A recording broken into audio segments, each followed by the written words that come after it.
औंढा तालुक्यातील बेरुळा येथे डॉक्टर बाबासाहेब आंबेडकर चौकचा वर्धापन दिन संपन्न। वर्धापन दिनी बौद्ध उपासक उपासिकांची मोठ्या प्रमाणात उपस्थिती। हिंगोली व परभणी जिल्ह्याच्या सीमेवरचे आणि पूर्णा नदीच्या पट्ट्यात हिंगोली जिल्ह्यातील शेवटचं गाव असलेल्या बेरुळा या गावामध्ये महामानव डॉक्टर बाबासाहेब आंबेडकर यांच्या नावाने चौक असून या चौकामध्ये निळा झेंडा डोलाने फडकत असतो। अतिशय संघर्ष करून बेरुळा येथील बौद्ध उपासक उपासिकांनी सदर चौकाची स्थापना केली आहे। दिनांक 25 जुलै हा दिवस या चौकाचा वर्धापन दिन होता। हा वर्धापन दिन गावकरी बौद्ध उपासक व उपासिकांनी मोठ्या उत्साहामध्ये साजरा केला। या प्रसंगी तथागत गौतम बुद्ध आणि डॉक्टर बाबासाहेब आंबेडकर यांच्या स्मारकास अभिवादन करून डॉक्टर बाबासाहेब आंबेडकर चौक येथे त्रिशरण पंचशील ग्रहण करण्यात आले।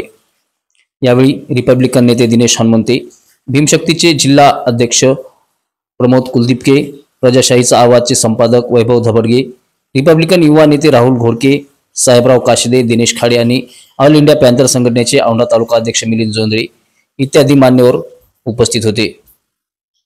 यावेळी मिलिंद जोंधळे यांच्या वतीने उपस्थित विद्यार्थ्यांना शालेय साहित्याचे वाटप करण्यात आले।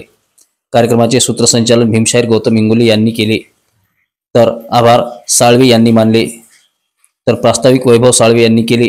समता सैनिक दल भारतीय बौद्ध महासभाच्या महिला पदाधिकारी, त्याचबरोबर दीक्षानंद साळवे, जीवन घोडके, सुनील दिपके, बालासाहेब साळवे, सुनील साळवे, वैजंताबाई सूर्य, सुप्रिया घोडके, आशाबाई साळवे गावातील बौद्ध उपासक व उपासिकांनी या कार्यक्रमास यशस्वी करण्यासाठी परिश्रम घेतले।